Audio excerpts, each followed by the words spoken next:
Hello everyone, this is Power DC. Welcome to all of you in our education platform in Current Electricity Part 6. Current इलेक्ट्रिसिटीच्या 6व्या भागात मी तुम्हा सर्वांचं पुन्हा एकदा स्वागत करते. मागच्याच व्हिडिओमध्ये आपण बोलत होतो विटस्टोन्स ब्रिज नेटवर्कबद्दल. पण मग व्हिडिओ खूप मोठा व्हायला लागला आणि मला माहिती आहे की तुम्हाला खूप मोठ्या वेळांचे व्हिडिओ बघायला कंटाळा येतो, म्हणून मी तिथेच तो पार्ट थांबवला आणि मग आपलं असं ठरलं की विटस्टोन्स ब्रिज नेटवर्कचं जे उरलेलं काम आहे ते नेक्स्ट व्हिडिओमध्ये करायचं. ठीक आहे, आज सगळं रेडी आपलं शिल्लक राहिलेलं काम पूर्ण करण्यासाठी. ठीक आहे, करायची मग सुरुवात. 1843 चार्ल्स विस्टोन या सायंटिस्टने दिलेलं हे सर्किट आहे की ज्या सर्किटचा वापर करून आपण काय करू शकतो तर एक अननोन रेजिस्टन्स सहज फाइंड आउट करू शकतो. म्हणजे की या सर्किटमध्ये 4 रेजिस्टर्स कनेक्ट केलेले आहेत, R1, R2, R3 and R4.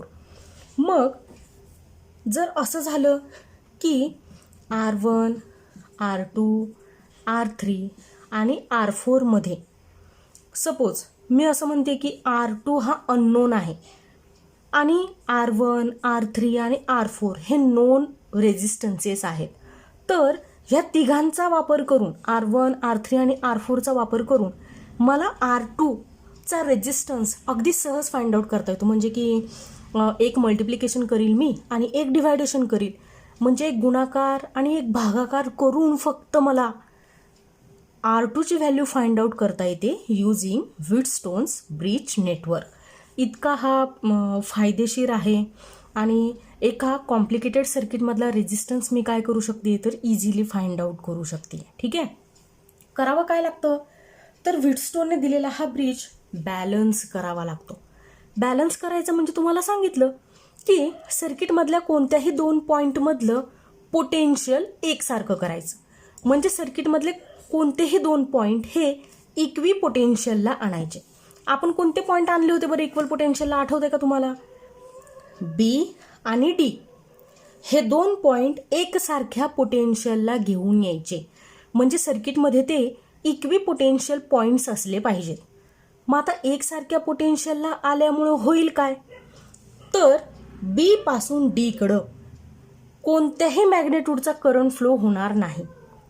Current flow होणार नाही. बी आणि डी मध्ये गॅल्व्हॅनोमीटर कनेक्ट करून ठेवलाय, गॅल्व्हॅनोमीटरमधून सुद्धा करंट फ्लो होणार नाही.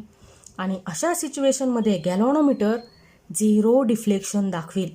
गॅल्व्हॅनोमीटरने दाखवलेल्या या 0 डिफ्लेक्शनला null deflection NULL null deflection असं सुद्धा म्हटलं जातं. गॅल्व्हॅनोमीटरने नल डिफ्लेक्शन दाखवली म्हणजे त्याने करंटची किती मॅग्नेट्यूड शो केली तर 0 एम्पियर इतकी मॅग्नेट्यूड शो केली. याचा अर्थ असा या बी नोडकडून डी नोडकडं करंट फ्लो होत नाही आहे किंवा 0 मॅग्नेट्यूडचा करंट फ्लो झाला आहे.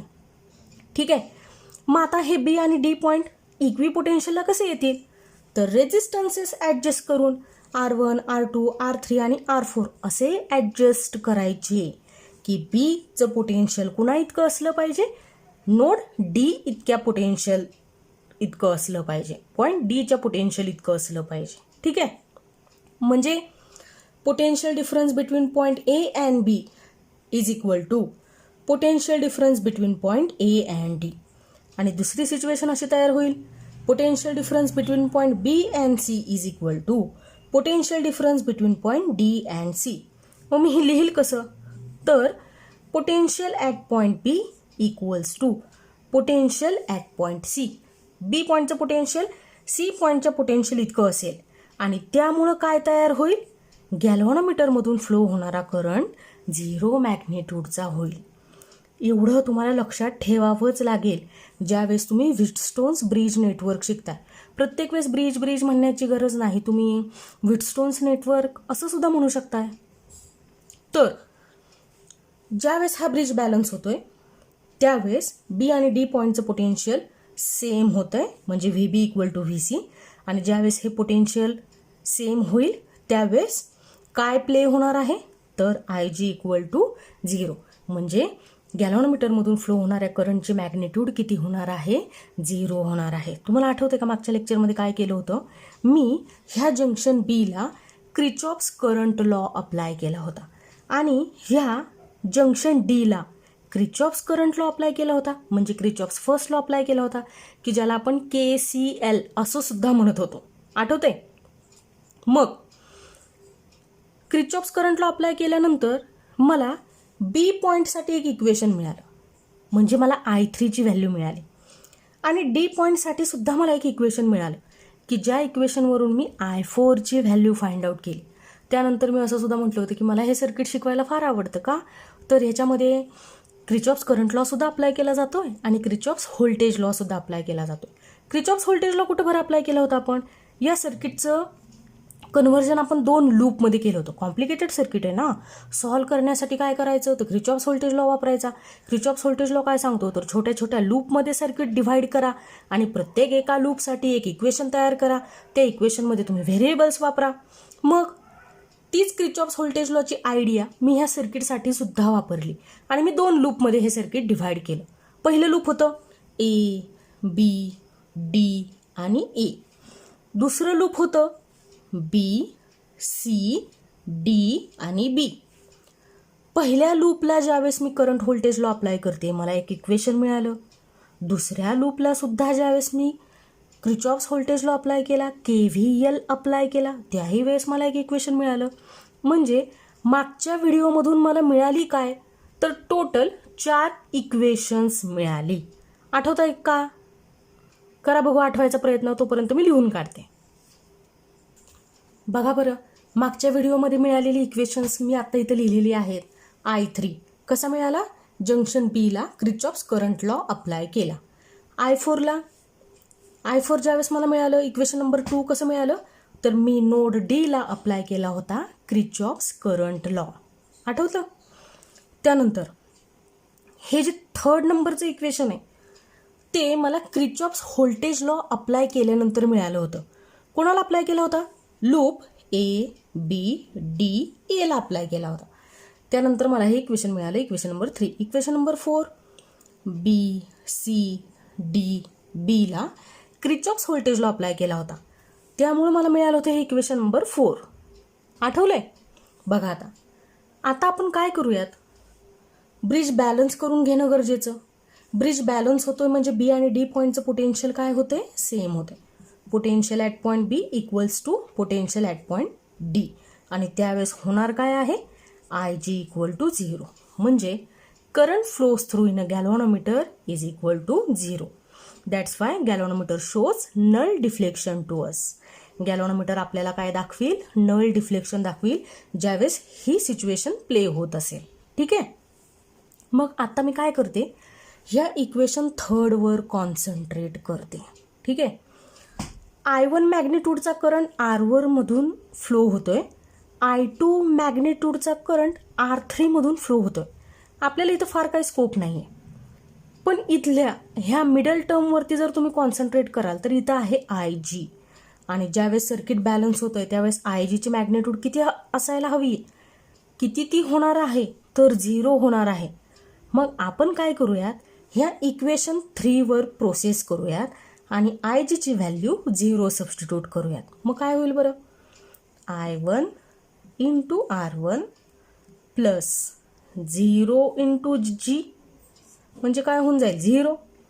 नंतर लिहूयात minus I2 into R3 equals to 0. ठीक आहे? मग ही टर्म तर 0 होऊन गेली. मग शिल्लक राहिलं I1 इंटू R1 हा minus I2 into R3 equal to 0. ही निगेटिव्ह टर्म जर मी पलीकडे घेऊन गेले तर राईट हँड साईडला घेऊन गेले तर ती पॉझिटिव्ह होईल. मग मी असं लिहू शकेल ना, I1 into R1 equal to I2 into R3.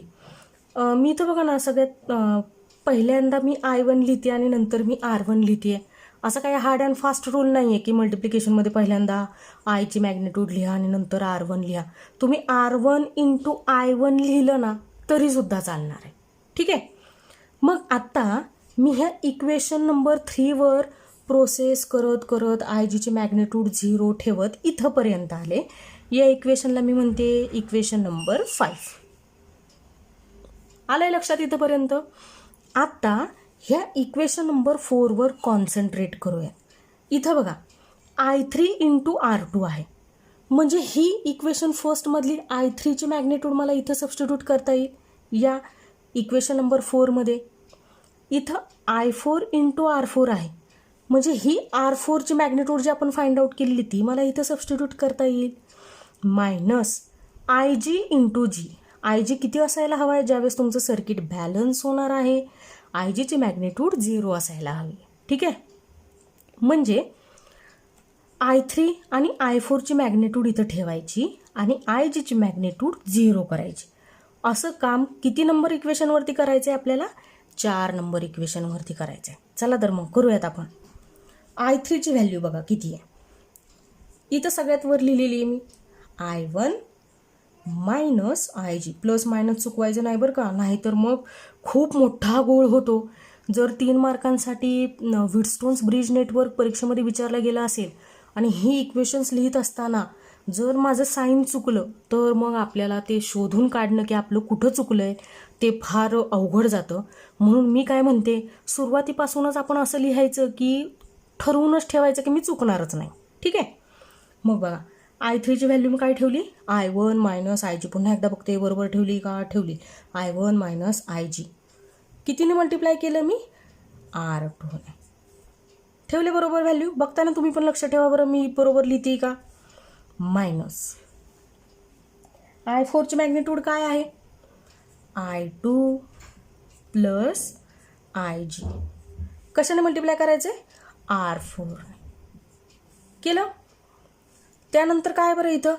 Minus IG × G equal to 0.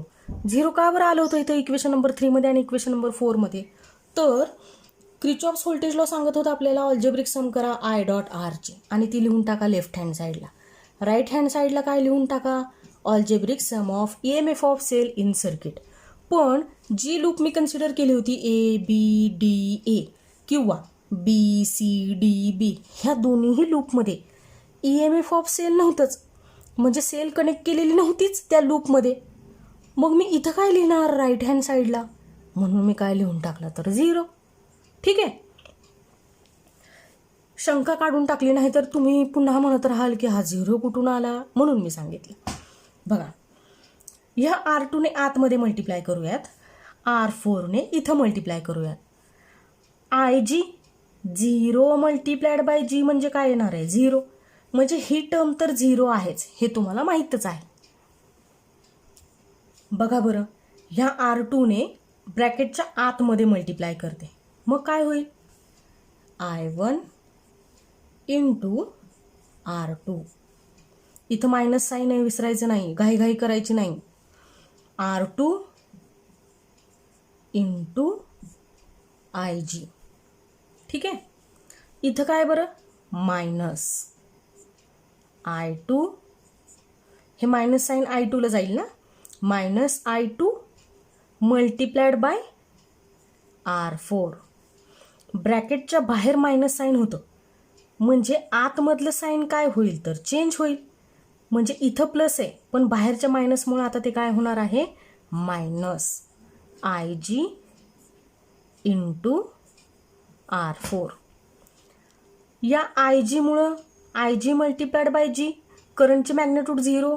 0 multiplied by any number always equals to 0. म्हणजे ही टर्म काय होऊन गेली? 0 होऊन गेली. राईट हँड साईडला काय होता? Equals to 0. आली टर्म लक्षात? चला बरं, आता या इक्वेशनचं परत निरीक्षण करा. I1 × R2 minus R2 × IG. IG इथं आहे. I2 × R4 minus IG × R4. IG इथं आहे. इक्वेशनमध्ये लक्षात ठेवायचं, जिथं जिथं IG आहे, गॅलॉनोमीटरमधून करंट फ्लोज होत नसेल की ज्याला आपण IGने रिप्रेझेंट करतोय, तर त्या IGची व्हॅल्यू आपल्याला 0 सबस्टिट्यूट करावी लागेल ना. मग ती करून घेऊयात आपण. बघा, I1 into R2, 0 multiplied by R2 काय होऊन जाईल? 0 minus 0 minus I2 into R4. इथं पुन्हा 0 मल्टिप्लाइड बाय R4 मायनस 0 आणि हा राईट हँड साईडचा इक्वल्स टू 0. मग आता हे 0 0 काढून टाकूयात आपण. I1 इंटू R2, हा 0 हा काय होईल? Minus I2 into R4 equal to 0. लिहिलं? बघा आता ही मायनस टर्म आहे I2 इंटू R4. जर मी इक्वल टू साईनच्या राईट हँड साईडला नेली तर I1 into R2 equal to I2 into R4 झाली. पॉझिटिव्ह झाली ही टर्म. जसं मी इक्वेशन 3वर प्रोसेस करत करत हे असं केलं होतं, इक्वेशन नंबर 5 मिळवलं होतं, तसंच मी इक्वेशन 4मध्ये पण केलं. मी I3ची व्हॅल्यू सबस्टिट्यूट केली, I4ची व्हॅल्यू सबस्टिट्यूट केली, IG ची व्हॅल्यू 0 सबस्टिट्यूट केली, ब्रॅकेटच्या आतमध्ये मल्टिप्लाय करून घेतलं, IG ची व्हॅल्यू 0 सबस्टिट्यूट करून घेतली. एक टर्म प्लस येत होती, एक मायनस येत होती. मायनसला इक्वल टू साईनच्या राईट हँड साईडला नेऊन प्लस करून घेतलं आणि ह्या इक्वेशन नंबर 5 सारखं दिसणारं एक इक्वेशन मिळवलं. याला मी म्हणते इक्वेशन नंबर 6. बघा बरं एकदा. I1 R1, I1 R2, I2 R3, I2 R4. Current resistor, current resistor, current resistor, current रेजिस्टरची पेअर आपल्याला मिळाली. ठीक आहे. आता मी काय करते बघा, equation 5 divide by equation 6. Equation 5ला इक्वेशन 6ने मी डिव्हाइड करते. म्हणजे बरं काय बरं करील मी काय करील बघा, लेफ्ट हँड साईडला लेफ्ट हँड साईडने डिव्हाइड करील आणि इक्वेशन 5च्या राईट हँड साईडला इक्वेशन नंबर 6च्या राईट हँड साईडने डिव्हाइड करील.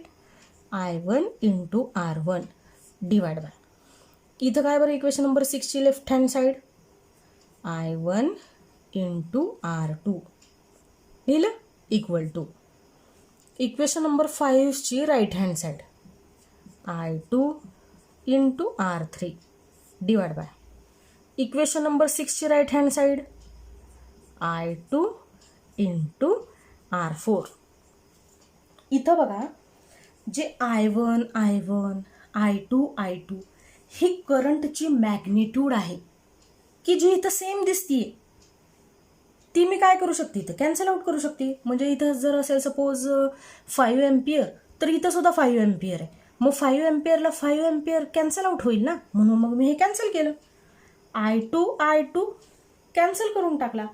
शिल्लक काय राहिलं तर R1 upon R2 equal to R3 upon R4.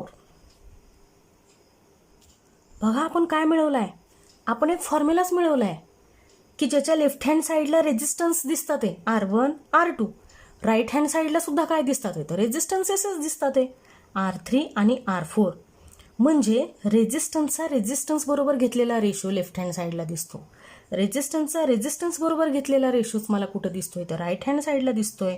आणि हा जो फॉर्म्युला आपण ऑब्टेन केलेला आहे व्हीटस्टोन ब्रिज नेटवर्क शिकत असताना, या फॉर्म्युल्याला म्हटलं जातं balancing condition for Wheatstone's bridge network. पुन्हा एकदा सांगते, आपण तर फॉर्म्युला ऑब्टेन केला R1 upon R2 equal to R3 upon R4, पण हा फॉर्म्युला म्हणजे व्हीटस्टोन ब्रिज नेटवर्कची काय आहे, बॅलन्सिंग कंडिशन आहे. ज्या वेळेस हे सर्किट ही बॅलन्सिंग कंडिशन फुलफिल करत असतं त्याच वेळेस आपण काय करू शकतो, सर्किटमधल्या 4 रेजिस्टन्सेसपैकी एक रेजिस्टन्स इझिली फाइंड आउट करू शकतो. ठीक आहे. म्हणजे बघा, ही आहे balancing condition for Wheatstone's network. परीक्षेमध्ये बऱ्याचदा 3 मार्कांसाठी असा प्रश्न विचारला जातो की with neat circuit labelled diagram obtain expression for किंवा obtain balancing condition for Wheatstone's bridge network. एकतर आपल्याला असं सुद्धा देऊ शकतील की show that R1/R2 equal to R3/R4 किंवा obtain and expression for balancing condition for Wheatstone's bridge network. मग आपल्याला हा फॉर्म्युला ऑप्टेन करायचा असतो R1/R2 इक्वल टू R3/R4. असा 3 मार्कांसाठी प्रश्न परीक्षेमध्ये विचारला जातो. अजून एक गोष्ट तुम्हाला लक्षात ठेवावी लागेल ती म्हणजे हा जर सिक्वेन्स चुकला, R1च्या सोबत इथं I1 होता, तो सपोज I2 झाला आणि I3च्या सोबत इथं I2 होता, तिथं I1 झाला, तरी सुद्धा आपण जे मिळवलेलं हे इक्वेशन आहे ते सगळंच्या सगळं कोलॅप्स होणार आहे. म्हणजे तुम्हाला हे इक्वेशन्स रन करण्यासाठी, तुम्हाला हे फॉर्म्युले लिहिण्यासाठी लक्षात ठेवणं गरजेचं आहे ह्या पेयर्स. म्हणजे R1च्या समोर R2, R3च्या समोर R4, I1च्या खाली I2, I3च्या खाली I4 असं आपण लक्षात ठेवूयात. काहीही करून आपल्याला ह्या पेयर्स विसरता कामा नयेत. आपण जर त्या पेयर्स विसरलो तर आपलं सगळा बट्ट्याबोळ होऊन जाणार आहे ज्यावेळेस मी प्रत्यक्षात फॉर्म्युला लिहायला घेईल. अजून एक गोष्ट तुम्हाला लक्षात ठेवावी लागेल ती म्हणजे करंटची डायरेक्शन. मी बघा इथं 2 ठिकाणी अशी करंटची डायरेक्शन दाखवलेली आहे. कोणत्याही एका ठिकाणी दाखवली असती तरी सुद्धा चाललं असतं, पण मी ते मुद्दामून केलेलं आहे. तर हे कशासाठी, तर लूप रन होत असताना, लूप ट्रेस करत असताना आपण करंटची डायरेक्शन माझ्या पटकन लक्षात यावी की ते लूपच्या दिशेने जातंय का लूपच्या अपोजिट डायरेक्शनने करंट फ्लो होतोय हे पटकन लक्षात यावं म्हणून मी काय केलेलं आहे तर एकाच ब्रांचमध्ये 2 ठिकाणी करंटची डायरेक्शन इथं दाखवलेली आहे की ज्यामुळे आपल्याला साइन कन्व्हेन्शन वापरून त्या लूपला क्रिचॉफ्स व्होल्टेज लॉ अप्लाय करणं सहज शक्य होईल. ठीक आहे, म्हणजे आपण सर्किट चुकणार नाही. सर्किटमधल्या ह्या ज्या करंट आणि रेझिस्टन्सच्या पेअर आहेत त्या देखील आपण चुकवत नाही आणि पुन्हा आपण करंटची डायरेक्शनसुद्धा काय करतोय व्यवस्थित दाखवतोय तीही आपण चुकवणार नाही. एवढ्या सगळ्या जर आपण काळजी घेत आहोत, एवढं जर सगळं आपण लक्षात ठेवत असत तर मला नाही वाटत की आपल्याला R1/R2 इक्वल टू R3/R4 ही बॅलन्सिंग कंडिशन मिळवण्यासाठी काय होईल तर काही त्रास होईल किंवा काही अडचण येईल. मी असं सुद्धा म्हटलं होतं की व्हीटस्टोनचा ब्रिज नेटवर्क वापरून अगदी एक गुणाकार आणि अगदी एक भागाकार करून सुद्धा मला ह्या सर्किटमध्ये जे 4 रेझिस्टन्सेस कनेक्ट केलेले आहेत त्यापैकी एक रेझिस्टन्स फाइंड आउट करणं अगदी सहज शक्य होतं. कसं बघा मी तुम्हाला सांगते. बघा बॅलन्सिंग कंडिशन तर तुमच्या लक्षात आहे R1/R2 इक्वल टू R3/R4.